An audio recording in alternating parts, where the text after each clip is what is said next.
Ce qui m'arrive exprime un message que je dois décrypter. Cette phrase de Pierre Rabhi m'a frappée en plein cœur. Elle m'a rappelé une merveilleuse histoire d'amour qui a commencé il y a 3 ans, pratiquement jour pour jour. Je m'appelle Caroline, je suis née au Cambodge dans une famille de 9 enfants. De 1975 à 1979, j'ai vécu sous le régime Khmer Rouge. En 1980, je suis arrivée en France avec une partie de ma famille. J'avais 9 ans. À 43 ans, je suis mariée, j'ai 2 merveilleuses filles, je travaille dans une grande entreprise française. Je me sens bien intégrée et en cohérence avec moi-même. Tout va bien. Une nuit de janvier 2012, vers 3 heures du matin, mes 2 grands frères qui ont disparu sous le régime Khmer Rouge depuis 35 ans m'apparaissent en rêve. Ils me demandent « Sors-nous de la pénombre. Sors-nous de la pénombre. » À partir de ce jour, je commence à me réveiller toutes les nuits à l'heure de leur appel et à tourner en rond dans la maison. Inutile de vous dire que dans ces moments-là, je suis partagée entre mon rationalisme, après tout, je suis ingénieur qualité, et la certitude d'avoir quelque chose à faire pour mes frères. Mais l'idée de m'investir d'une mission sacrée au nom de ma famille, voire de mon peuple, me semble irréaliste, irréalisable et de surcroît un peu prétentieuse. Alors que j'hésite fortement entre ce rationalisme qui me dit « ce n'est qu'un rêve » et ma mission sacrée, je me réveille toutes les nuits à la même heure et je me souviens de ce rêve. Quel rapport, me direz-vous, avec le thème de l'amour? Je suis venue vous dire qu'au sein d'une famille, l'amour est plus fort que tout. Même sans nouvelles de mes 2 frères depuis 35 ans, en 2012, ils sont venus me dire qu'ils existaient et qu'ils existeraient toujours. Ma merveilleuse histoire d'amour commence à partir d'ici. Et vous allez voir qu'elle est jalonnée de coïncidences extraordinaires avec plein de messages à décrypter. Coïncidence extraordinaire numéro 1. Un jour, pendant les vacances de février 2012, ma fille me demande de lui lire un livre qu'elle a trouvé dans le grenier de chez sa grand-mère. Le titre « Journal de guerre de Florence Reynaud ». Curieux comme lecture du soir, mais bon, après tout, c'est un livre pour enfants, pourquoi pas. C'est une correspondance entre une petite fille et son grand frère partis à la guerre pendant la Première Guerre mondiale. À la fin de l'histoire, le grand frère meurt. Je ne sais pas ce qui m'a pris, mais pour la première fois de ma vie, je me confie à ma fille que moi aussi, j'ai 2 grands frères qui ont disparu pendant la guerre. Ces frères, personne ne sait s'ils sont morts ou vivants, car ils ont disparu depuis très longtemps. Puis je commence à raconter à ma fille que mon grand frère, l'aîné, était guérisseur et il connaissait plein de formules magiques. Intéressée, ma fille me demande s'il avait une formule magique pour se faire aimer d'un garçon. Elle est amoureuse d'un garçon dans sa classe, mais elle n'ose pas le lui dire. Je lui dis, non seulement mon grand frère connaissait des formules magiques de l'amour, mais également des formules magiques pour se protéger des animaux sauvages, des balles de guerre.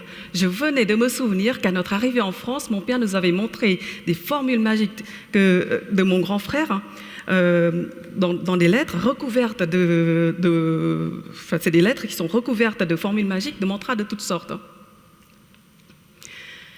Après ces vacances, nous voilà chez mes parents à la recherche de ces lettres. Mais là, personne ne se souvient où elles sont rangées. Je ne sais pas ce qui s'est passé en moi. J'ai l'impression qu'une voix sort de ma bouche et dit « Les lettres sont là ». Je me dirige vers un cadre photo posé sur la table. J'ouvre le cadre. Des feuilles jaunies apparaissent.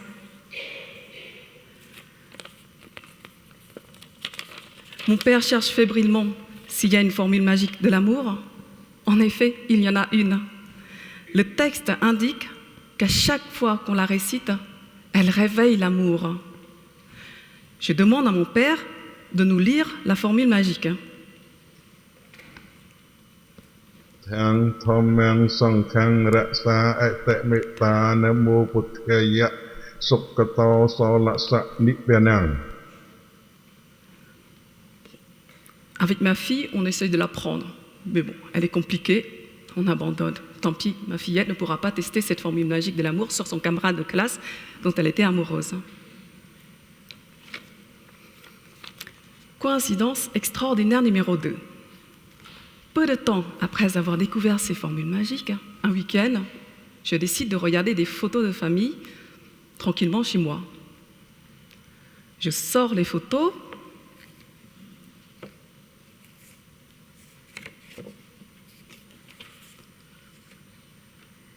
Je tombe sur une qui est très abîmée. On m'a expliqué que cette photo a été enterrée pendant le régime Khmer Rouge. En effet, pendant le régime Khmer Rouge, les photos étaient considérées comme une épée de Damoclès. C'était comme une épée de Damoclès pouvant dénoncer notre passé de nantis ou notre niveau d'éducation. Être riche ou être intellectuel était une raison suffisante pour les Khmer Rouges de nous éliminer. Je retourne la photo et je lis. This is my father's photograph. Ceci est la photo de mon père. J'avais déjà lu plusieurs fois cette phrase, mais cette fois-ci, le texte me parle. Qui, parmi mes frères et sœurs, a pu bien écrire cela? Je mène mon enquête. Je découvre que c'est mon autre frère disparu qui a écrit ce texte en anglais, car c'est le seul dans la famille à avoir pris l'initiative d'apprendre l'anglais alors que tous les autres frères et sœurs apprenaient le français. Si ce qui m'arrive exprime un message que je dois décrypter, je dois vous avouer une chose. Je n'ai aucune idée de ce message. Mais je suis heureuse d'avoir retrouvé les traces, les empreintes laissées par mes deux grands frères. Voici les deux derniers portraits de mes grands frères. L'aîné, le guérisseur, celui qui connaissait les formules magiques. Sur la photo, il a 18 ans. L'autre frère, celui qui parlait anglais, sur la photo, il a 10 ans. Moi, je suis la 7e de la fratrie de 9 enfants.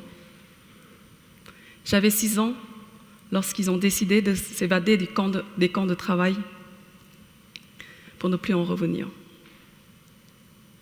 Aujourd'hui, je prends conscience que depuis notre arrivée en France, nous avons tout fait pour oublier notre passé, pour nous fondre dans la masse, pour nous faire une place en France, notre pays d'accueil. Mais cela a un prix. Pour paraphraser Boris Cyrulnik, cet effort pour oublier le passé est en réalité un déni qui a enquisté au fond de notre âme une crypte où murmurent les fantômes de nos frères. Au fond de leur crypte et à travers mon rêve, mes frères sont venus me voir et m'ont murmuré « Sors-nous de la pénombre ». Répondre à leur appel est devenu mon rêve le plus cher. Voilà le message que j'ai décrypté. À partir de là, pendant 8 mois, lorsque je me réveillais à l'heure de leur appel, au lieu de tourner en rond chez moi, je leur écrivais des lettres en me posant 2 questions. Quel souvenir ai-je de mes 2 frères? Mes propres souvenirs, pas ceux qui me sont rapportés par mes proches. Et puis, puisqu'ils ont disparu depuis si longtemps, si j'avais la possibilité de leur écrire, qu'aimerais-je leur dire? Je leur raconte comment on s'en est sorti après le régime Khmer Rouge, pourquoi on est arrivé en Thaïlande et ce que l'on est devenu aujourd'hui en France. Puis je décide de briser la loi de silence qui règne au sein de ma famille. J'enquête. Mes frères se sont évadés de leur camp de travail, sont venus au village avant de fuir, ils ont donné des informations aux uns et aux autres, et puis plus rien. Qui savait quoi sur leur plan d'évasion? Et y avait-il la moindre chance qu'ils aient pu échapper au Khmer Rouge? J'ai constaté que chacun avait une bribe de l'histoire, mais le chagrin était tel que tout le monde était bien d'accord, sans jamais le dire, de ne pas en parler. Ainsi, en rassemblant tous ces morceaux épars, je suis persuadée que mes frères qui se sont évadés de leur camp de travail en 1977 sont sans doute morts, alors âgés de 17 et de 23 ans, et qu'ils sont quelque part là. Tous ces points matérialisent des charniers à ciel ouvert, découverts après le régime Khmer Rouge. Pourquoi à ciel ouvert? Parce que les Cambodgiens sont de tradition bouddhiste. Et selon cette tradition, lorsqu'une personne est morte sans sépulture, elle verra son âme condamnée à errer pour l'éternité. Les Khmer Rouges le savaient très bien. C'était une de leurs façons d'éliminer leurs victimes et de condamner à une souffrance éternelle les survivants. Je n'ai eu aucune éducation religieuse. Mais mes parents, eux, ils ont grandi dans la tradition bouddhiste. Je me suis mise à leur place. Entre-temps, je suis devenue maman à mon tour. Sans savoir si mes frères sont morts ou vivants, ils ne pouvaient pas refermer leurs blessures, moins encore en imaginant que leurs âmes étaient en errance. Mais qu'est-ce que je dois décrypter maintenant que j'ai toutes ces réponses?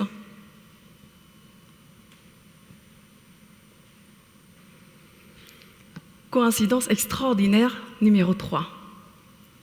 Un jour, après mes vacances d'été 2012, au bureau, j'entends une collègue qui se met en colère contre l'administration. « Mais monsieur, un passeport, c'est fait pour passer les portes !» Je sursaute. Oui, c'est ça le message à décrypter. Un passeport pour passer les portes, pour permettre aux âmes de mes frères de ne plus être en errance, un passeport pour revivre. Je décide de relier mes lettres au format passeport.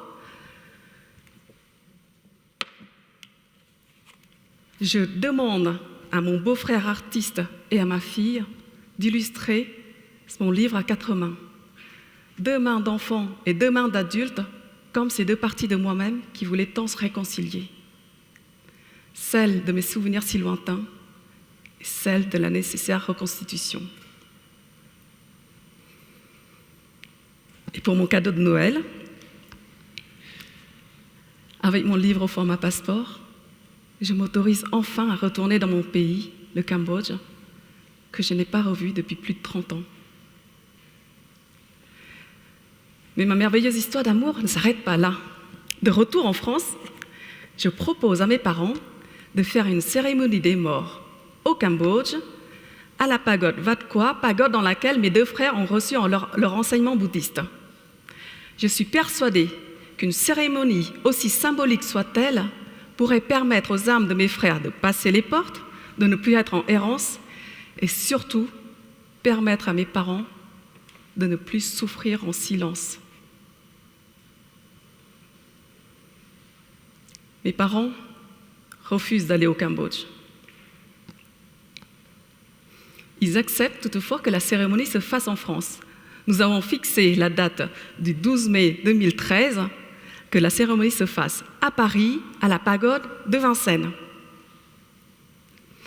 Et là, encore un événement extraordinaire. 1 mois avant la cérémonie, une de mes sœurs me contacte. « J'ai une bonne nouvelle. Tu sais quoi? Un de mes collègues, il reçoit chez lui son frère venu du Cambodge. Devine ce que ce frère fait dans la vie. Il est moine bouddhiste. Et devine de quelle pagode il est. Il est de la pagode Wat Qua, pagode dans laquelle j'aurais tant voulu faire la cérémonie des morts au Cambodge. Alors je dis à ma sœur, demande-lui s'il est disponible le 12 mai. Mais au fond de moi, je connais déjà la réponse.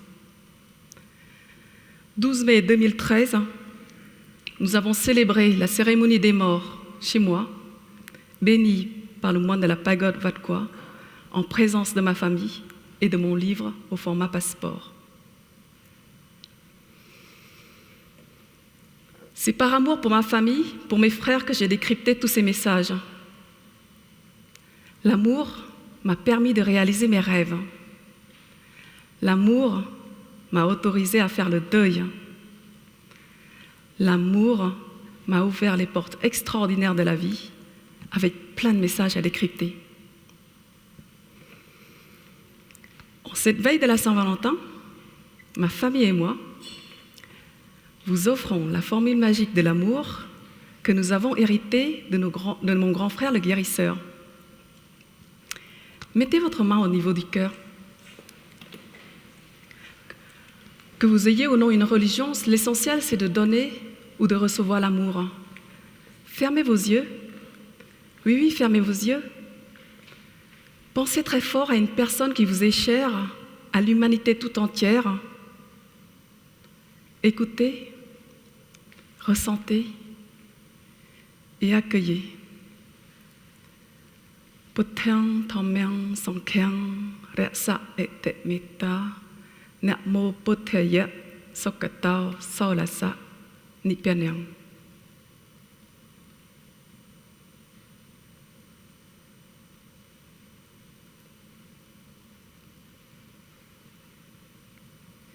Vous pouvez ouvrir vos yeux.